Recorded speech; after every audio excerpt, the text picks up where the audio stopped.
Bonjour et bienvenue, je suis Anne-Marie Cunier et je suis ravie de vous recevoir dans le podcast Learn and Enjoy. Dans chaque épisode, je vous propose d'analyser les usages et technologies du digital learning qui permettent de créer une expérience apprenant engageante et efficace. Avec des experts et professionnels du monde de la formation et de l'éducation, nous décoderons ensemble les bonnes pratiques qui marchent et les outils et méthodes qui permettent de transformer l'expérience d'apprentissage pour créer un effet waouh auprès des apprenants. Laissez-vous inspirer ?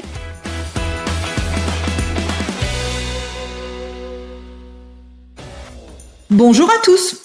Dans un contexte économique en constante évolution, les entreprises sont confrontées à de nombreux défis en matière de gestion des ressources humaines. Altarea, leader dans le secteur immobilier, n'échappe pas à cette réalité. Attirer et retenir les talents, promouvoir la mobilité interne, former efficacement les collaborateurs pour optimiser leurs performances sont autant de défis à relever. C'est pour répondre à ces enjeux qu'Altarea a créé l'Académie Digitale, une plateforme de formation innovante. Dans cet épisode, Ivana Tassotti, DRH et Talent Development du groupe Altarea, et Émilie Boulet, Customer Success Manager chez 360 Learning, qui accompagne Altarea dans l'élaboration et le déploiement de leur stratégie de formation digitale, vont nous expliquer comment s'est déroulée la mise en place de l'Académie Digitale et les différentes initiatives menées qui sont de vraies innovations en matière de gestion des talents et de formation continue. Bonne écoute! Bonjour Ivana, bonjour Émilie. Bonjour. Bonjour à toutes. Eh bien, je suis ravie de vous accueillir toutes les deux pour ce nouvel épisode et j'ai hâte d'en apprendre plus sur la mise en place de l'Académie Digitale donc au sein de Altarea. Et pour commencer, est-ce que vous pouvez vous présenter, nous en dire un petit peu plus sur vous? Donc, Ivana, je te laisse commencer. Avec plaisir. Donc bonjour à toutes et à tous. Je suis Ivana Tassotti. J'ai en charge toute la partie développement RH pour le groupe Altarea et ça comprend notamment tout le pilotage du plan de développement des compétences avec aussi l'accompagnement de nos talents sur pas mal de parcours certifiants notamment pour nos managers. Donc un vaste programme. Ah bah oui, j'imagine. Merci, Émilie. Oui, bonjour à tous. Donc moi, Émilie Boulet, je suis ce qu'on appelle un Client Success Partner chez 360 Learning. Moi, ça fait à peu près plus de 8 ans que j'ai l'occasion d'évoluer au sein de la EdTech. Et chez 360 Learning, du coup, mon rôle, c'est vraiment d'accompagner un ensemble de clients, dont Altarea, dans l'élaboration et le déploiement de leur stratégie de formation digitale, en partageant un ensemble de bonnes pratiques et en les guidant dans l'utilisation de notre plateforme. Et ça fait à peu près plus de 3 ans maintenant que j'accompagne Altarea sur ces sujets-là. Merci beaucoup, Émilie. Donc, eh bien, nous allons commencer, si vous le voulez bien. Donc, Ivana, peux-tu nous expliquer quels sont les défis actuels en RH, en ressources humaines d'Altarea? Alors, ils sont nombreux, les défis en ressources humaines d'Altarea. L'idée, c'est plutôt de porter l'attention sur tout ce qu'on fait en matière d'accompagnement et en matière, effectivement, de formation. Aujourd'hui, on est dans un contexte et un monde, on le sait, VUCA, avec ce côté complexe, imprévisible.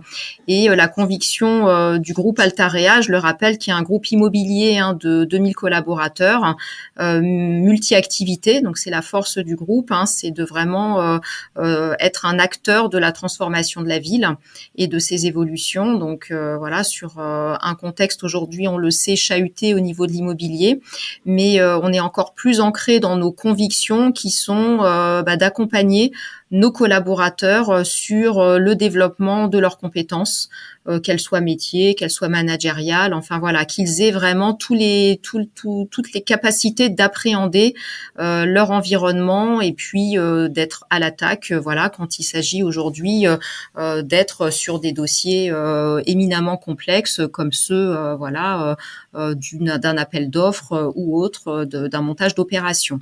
Donc les défis RH, c'est de continuer à, je dirais, toujours permettre à nos collaborateurs de se développer en matière de compétences. Et c'est pour cela qu'on a mis en place une académie depuis maintenant plusieurs années qui porte le plan de développement des compétences et qui comprend 4 grands volets autour de comprendre. Ça, c'est le premier volet, comprendre l'environnement dans lequel on se situe, l'environnement socio-économique, politique. Un deuxième qui est autour de se développer. Donc là, on est bien évidemment sur les sujets de savoir-être, de compétences, je le disais, managériales et autres. Un autre volet qui est sur le fait de transmettre, la transmission effectivement des compétences, quelque chose qui est très important aussi à nos yeux, puisque dès lors que on a une connaissance, on estime qu'il est vital de la partager à son équipe, à tout son entourage. Et puis après, c'est le 4e volet, c'est autour de se réinventer. On est dans un groupe où la politique de mobilité interne est très développée et on est dans un groupe multimarque, multimétier qui permet aussi d'avoir finalement plusieurs carrières au sein d'un même groupe. C'est pour ça que pour accompagner tout ça, il était impératif d'avoir un support de formation qui est une académie qui puisse porter en fait tous ces sujets. Merci. Émilie, tu veux compléter par rapport à la création de cette académie comme réponse aux défis d'Altarea ? Ouais, tout à fait. Alors pour le coup, effectivement, l'académie vient apporter pas mal de réponses sur ces grandes problématiques. Ce qui est intéressant, c'est de voir que justement sur ces sujets de mobilité interne et de ce qu'on appelle nous le reskilling, il y a beaucoup d'initiatives qui sont prises. Et alors je voudrais pas prendre trop d'avance par rapport à ce qu'on va se dire après, mais les fonctionnalités justement de création de contenu et l'accessibilité à ce qu'on appelle nous l'outil auteur sur la plateforme, ça permet justement à des collaborateurs de contribuer à ces initiatives, donc de mobilité interne, de transmission de la connaissance. Et c'est des choses qui sont très bien utilisées et qui se développent beaucoup chez Altaria. Eh bien, justement, donc tu m'as tendu la perche. Donc, Ivana, pourquoi est-ce que au sein d'Altaria, vous avez choisi 360 Learning comme plateforme pour l'académie digitale?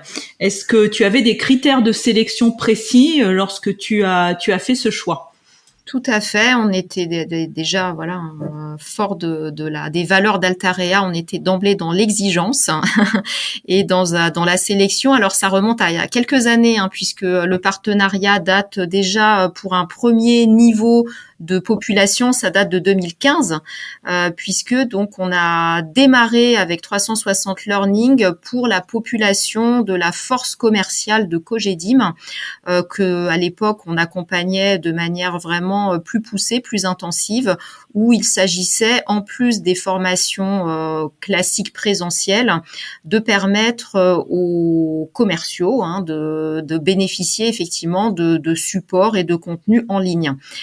Et surtout d'avoir cette capacité à avoir des contenus homemade, créés par nos propres soins ou par nos propres experts ou éventuellement des intervenants externes, mais vraiment façonnés à la vision que nous avions de la méthode de vente que nous souhaitions impulser auprès des équipes. Donc pourquoi le choix de 360 ? Déjà à l'époque, il y avait déjà les acteurs étaient un peu moins nombreux. C'est vrai qu'on innovait déjà beaucoup au niveau d'Altarea en adoptant cette solution au regard du nombre d'effectifs que nous avions, mais ça nous a semblé évident puisque ça combinait cette capacité et cette agilité en termes de création de contenu. Et aussi un côté très évolutif finalement du produit qui pouvait s'adapter aussi, on le voyait au travers aussi de leur plan de développement. On voyait que c'était une société qui allait se développer, qui allait bien s'adapter aux évolutions technologiques. Donc on n'a pas trop pris de risques et puis l'idée c'était d'abord d'aller sur une première population et au bout d'un an en fait on a ouvert progressivement à d'autres populations, à la population technique, puis ensuite le programme, puis ensuite le développement. Ça s'est fait vraiment progressivement. Et la mayonnaise a plutôt bien pris. Des experts internes ont pris le plaisir aussi, se sont petit à petit habitués à poster aussi, à avoir aussi ce côté apprentissage social. C'est ça qui nous a plu dans la plateforme, c'est le fait aussi de pouvoir dialoguer entre apprenants, de laisser des feedbacks. Donc ça aussi, c'était un vrai plus. Et puis, je dirais qu'à partir déjà de 2019, je sentais que voilà, il y avait un peu plus de maturité sur cette notion de formation digitale. Et c'est là où je m'étais dit, ça serait quand même intéressant là de le déployer à l'ensemble des collaborateurs du groupe pour marquer un nouveau pas dans notre politique de formation. Et donc en fait, on avait commencé déjà à travailler ensemble sur ce déploiement, on va dire national ou déploiement global. Il se trouve que le Covid est arrivé, est passé par là, et en fait, là, on avait prévu de le déployer en, je dirais, juin 2020. On l'a accéléré et pour que ce soit fait dès le mois de mars 2020, puisque là, on s'est tous quand même retrouvés confinés. On savait que les formations présentielles ne pouvaient plus se faire. Et là, on a vite pris voilà les devants pour accélérer en fait le déploiement au niveau de l'ensemble des collaborateurs. Très bien. Émilie, tu veux peut-être compléter, nous donner peut-être des exemples encore plus concrets de la façon dont les experts métiers utilisent la plateforme, puisque Ivana nous a dit qu'en fin de compte, il y avait plusieurs métiers, que c'était réparti par métier. Si tu veux nous en dire plus. Absolument. Avant cela, moi, je dirais qu'il y a quand même un élément qui est important de souligner sur le choix de 360. Je dirais que pour accompagner beaucoup de clients, moi, ce que je trouve très intéressant, c'est qu'il y a un vrai match entre, je trouve, la façon dont on travaille Altarea et nous, la façon dont on se développe. Ce que je veux dire par là, c'est que on a constamment des questionnements d'Altarea sur comment aller bien utiliser les fonctionnalités que nous, on développe côté 360, à qui s'adressent ces nouvelles fonctionnalités. Donc, il y a plusieurs rôles sur la plateforme et l'idée, c'est de savoir comment chacun peut trouver sa place. Donc, par exemple, pour donner un exemple très concret, on a un ensemble de fonctionnalités qui est dédié aux managers. Quand on a des échanges avec l'Altarea, on va souvent nous dire comment est-ce que je peux m'appuyer sur ces éléments-là pour impliquer davantage les managers dans la formation de leurs équipes. Un autre exemple, du coup, qui parle concrètement de cette création de contenu par les différentes communautés. On a développé il y a quelques mois un ensemble de fonctionnalités via l'intelligence artificielle qui permet d'accélérer la création de contenu ou de la rendre encore plus accessible que ce qu'on avait mis en place. Et Altarea a organisé un webinaire avec 360 Learning pour aller engager davantage d'experts. Vis-à-vis de l'outil auteur, on avait parfois quelques limites qui étaient liées au temps des experts. Les experts avaient des idées en termes de contenu à créer, mais il leur manquait parfois le temps. Donc, en fait, Altarea a un peu sauté sur l'opportunité du déploiement de l'intelligence artificielle pour aller répondre à cette limitation et engager davantage d'experts. Donc, ce qui est au-delà, je trouve, du choix des fonctionnalités et des critères qui avaient pu être identifiés au début, au moment du choix de 360 Learning, je pense qu'il y a aussi un état d'esprit qui est assez intéressant de souligner, qui est Altera se réinvente un petit peu constamment dans cette utilisation de la plateforme à travers les fonctionnalités que l'on développe. Et du coup, ça, c'est très appréciable pour le coup pour 360. On sait qu'on peut faire appel à eux aussi pour avoir des exemples concrets d'utilisation. Je dirais qu'on est effectivement avec 360 sur un vrai esprit de partenariat. C'est-à-dire qu'on échange constamment sur les enjeux business, sur les enjeux, voilà, les défis que nous avons, et on revoit la copie vraiment très régulièrement au travers de revues trimestrielles, ce qui nous permet de suivre les statistiques, ce qui nous permet aussi de réajuster si besoin. Enfin voilà, on est vraiment dans un suivi de proximité. On est Émilie, tu parlais d'état d'esprit. Effectivement, c'est un état d'esprit aligné. Sur l'enjeu de l'engagement des collaborateurs, sur le fait de vouloir, d'avoir cette intention de susciter, d'attiser la curiosité de nos apprenants. Et puis toujours cette intention autour de la transmission, susciter l'envie de transmettre. Donc ça, c'est vraiment dans vraiment pour moi aussi répondre à des valeurs à des valeurs qui nous sont chères aussi, dans les RH et puis au plus globalement, même au sein de, je dirais, d'Altarea au plus haut niveau, c'est ces notions effectivement de valeurs, voilà, d'exigence, de travail, mais aussi d'exemplarité et puis de transmission de savoir-faire qui sont mais tellement précieux, et quand ils sont pas un petit peu, je dirais, formalisés quelque part, il y a une perte en ligne terrible. Donc ça, il faut l'anticiper, il faut la travailler, et voilà, c'est à ça que sert aussi cette académie digitale. Et justement, Ivana, là, tu parlais d'engagement des apprenants. Donc, comment est-ce que la plateforme a permis d'améliorer l'engagement des apprenants? Lorsque nous avions préparé l'épisode, tu m'avais parlé de voyage de l'apprenant. Donc, est-ce que tu peux nous en dire plus? Alors, je dirais qu'après, Émilie, tu compléteras, mais il y a plusieurs moyens après d'engager l'apprenant. Il y a déjà le moyen un petit peu réglementaire. C'est vrai que pour ça, il faut aussi faire de nos contraintes réglementaires. Vous savez, les sujets de loi Sapin. Voilà, il y a pas mal de lois qu'il faut connaître, les chartes informatiques, les sujets de cybersécurité.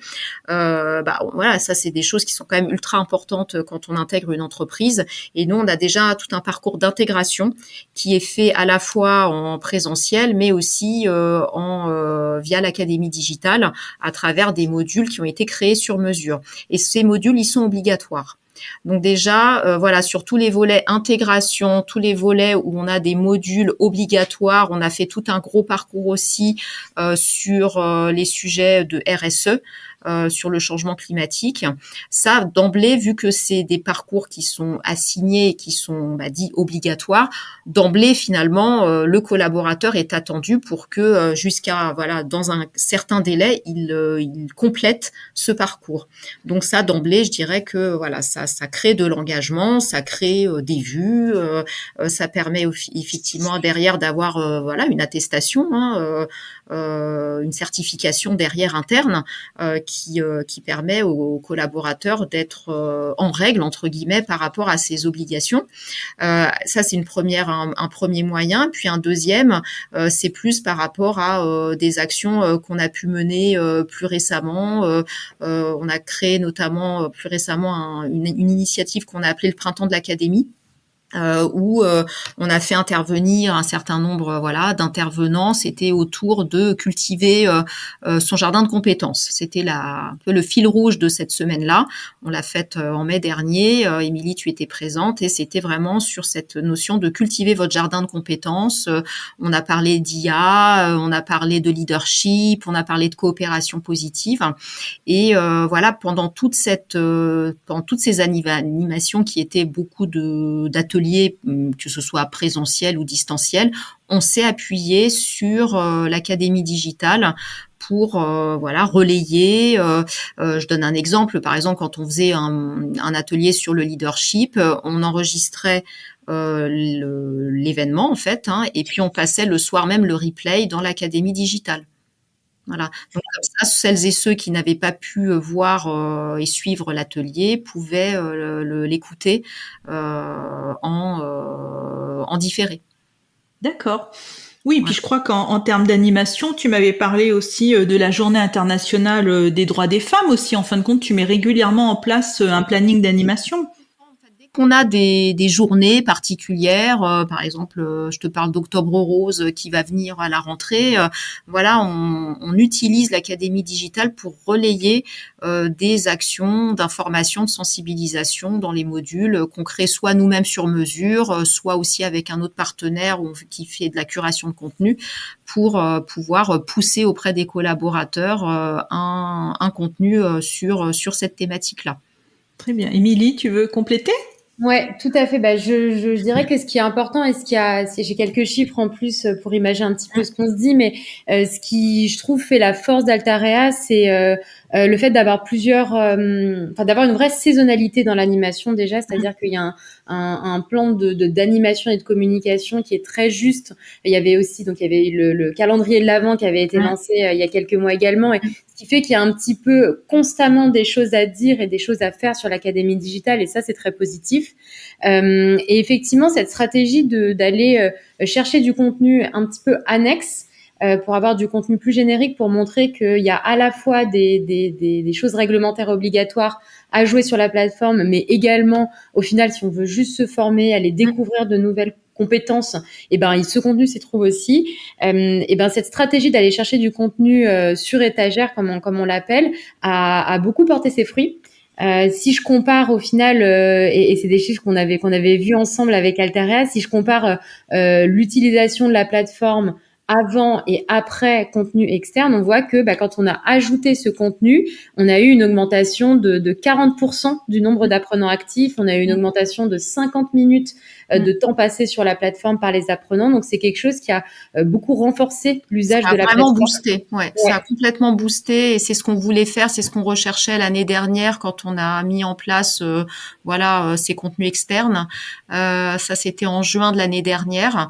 Le fait de déjà de réanimer, on a vraiment réinventé finalement c'était un peu la deuxième partie de l'histoire de l'Académie digitale. Ça s'est joué là parce que on avait un vrai enjeu de vouloir réengager aussi nos collaborateurs dans l'histoire même de leur vie apprenante. Et donc de leur dire, écoutez, plutôt que d'aller sur Google, quand vous avez une recherche à faire sur une compétence ou une technique particulière, allez d'abord voir quand même ce qui se passe dans l'Académie digitale.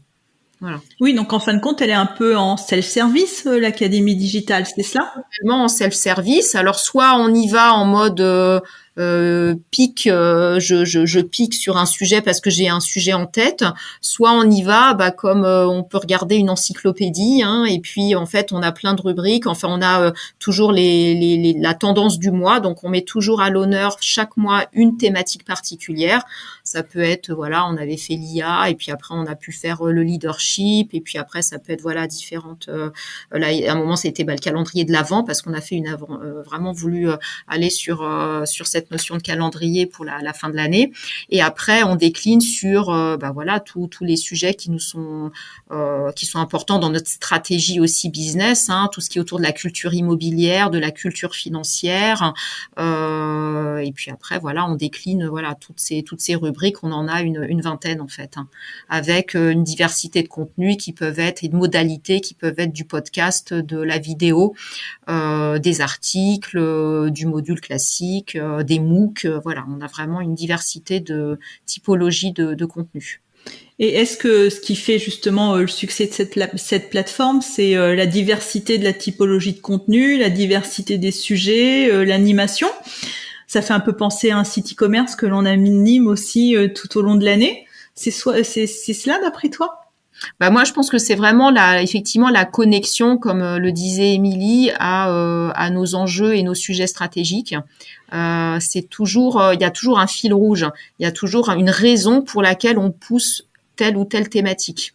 Donc on va pas mettre ça comme ça par hasard, c'est toujours réfléchi et c'est lié à un contexte. Là, on travaille sur la programmation de la rentrée qu'on est en train de ficeler et on sait exactement avant de partir en congé à fin juillet, qu'est-ce qui va se passer d'ici fin décembre.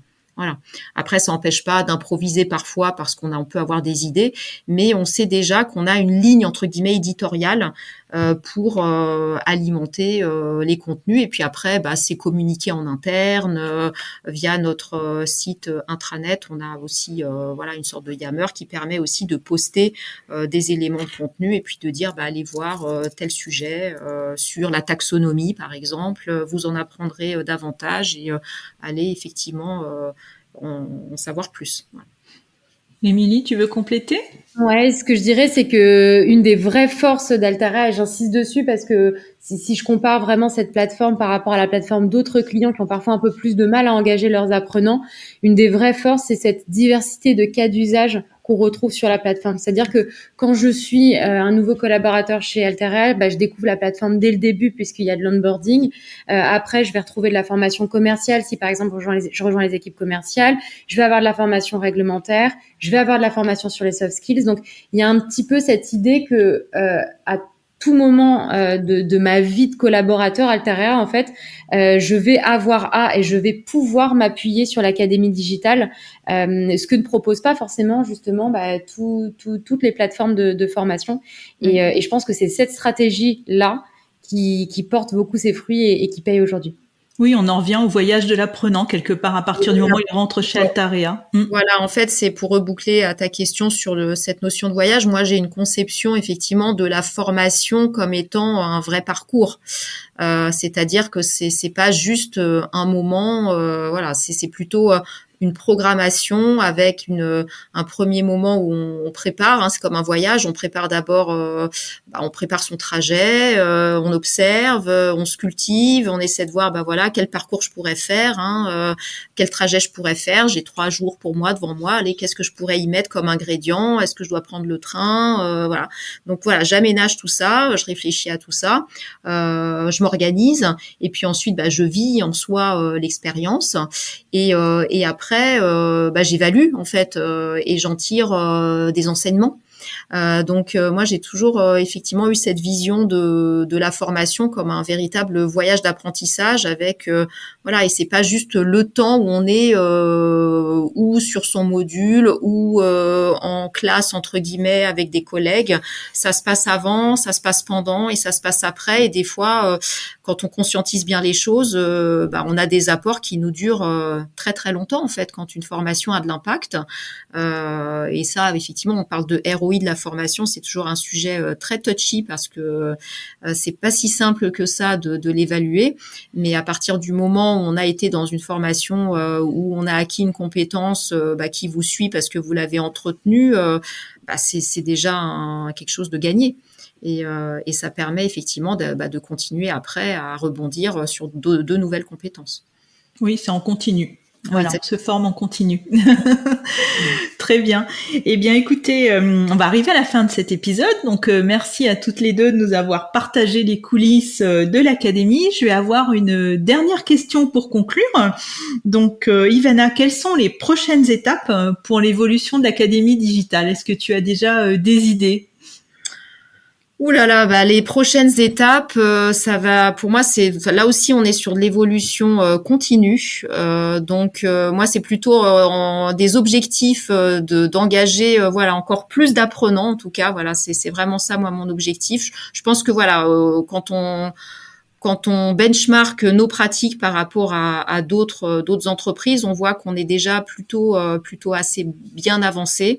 Ce que j'aimerais là dorénavant, c'est effectivement d'engager encore davantage de contributeurs internes pour leur permettre aussi eux d'exprimer de nouveaux talents. Donc ça fait partie de la feuille de route.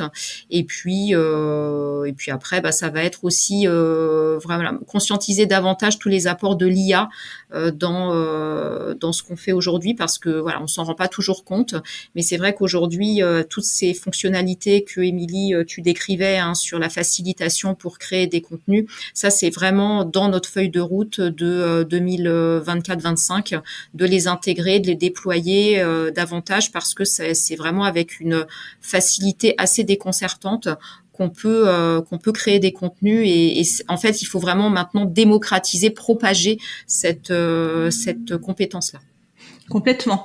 Et l'IA est un assistant au quotidien, et pour nos auditeurs, voilà. Et pour nos auditeurs, donc avant l'été, j'avais publié une mini-série donc sur l'IA pour la conception pédagogique. Voilà, ça pourra compléter ce que tu dis. Après, je dis toujours que voilà, ça reste un moyen, ça reste un outil, et voilà, moi ma philosophie, c'est vraiment permettre à chacun d'être en continu acteur de son parcours de formation. C'est vraiment essentiel, et je trouve que voilà, ce type d'outil va dans ce sens-là, d'être vraiment responsable et acteur de son parcours de formation. Et c'est encore mieux quand on est créateur. Complètement.